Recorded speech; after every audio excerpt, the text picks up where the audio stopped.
नमस्कार मित्रांनो, विधानसभा निवडणुकीत भाजपकडून एक है तो सेफ है असा नारा दिला जातोय। पंतप्रधान नरेंद्र मोदी यांनी राज्यात घेतलेल्या सभांमध्ये सातत्याने एक है तो सेफ है यावर जोर दिला गेला आणि काँग्रेसवर जातींमध्ये भांडण लावण्यात येत असल्याचा आरोप केला। या आरोपांना काँग्रेस नेते राहुल गांधी यांनी पत्रकार परिषद घेत उत्तर दिलं आहे। आपण आज याच विषयावर चर्चा करणार आहोत, त्यासाठी हा व्हिडिओ शेवटपर्यंत पहा। पत्रकार परिषदेत धारावीच्या मुद्द्यावरून राहुल गांधी यांनी निशाणा साधला। एक है तो सेफ है यावरून राहुल गांधी यांनी पंतप्रधान मोदींना टोला लगावत भर पत्रकार परिषदेत एक तिजोरी दाखवण्यात आली।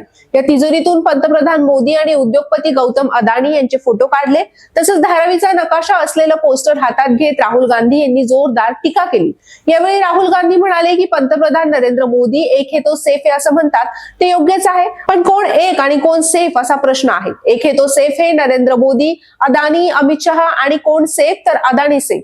त्रास फक्त धारावीच्या जनतेला, नुकसान धारावीच्या जनतेला, लघु उद्योगांचं प्रतीक धारावी आहे, हे संपून जाईल। त्यांनी नारा दिला, आम्ही तुम्हाला समजावून सांगितलं। इथली जमीन धारावीत राहत असलेल्यांचीच आहे, ते तिथं काम करतात। लघु उद्योगांचं हब आहे, तिथलं हे सगळं काम फक्त एका व्यक्तीला मदत करण्यासाठी आहे। सगळी राजकीय ताकद ही एका व्यक्तीला मदत करण्यासाठीच लागलेली आहे। ही धारावीच्या जमिनीची चोरी आहे। याच व्यक्तीला देशाचं विमानतळ, मॅन्युफॅक्चरिंग दिलं जातंय। जुनं नातं आहे पंतप्रधानांचं, हे अदानी एकटे करू शकत नाही।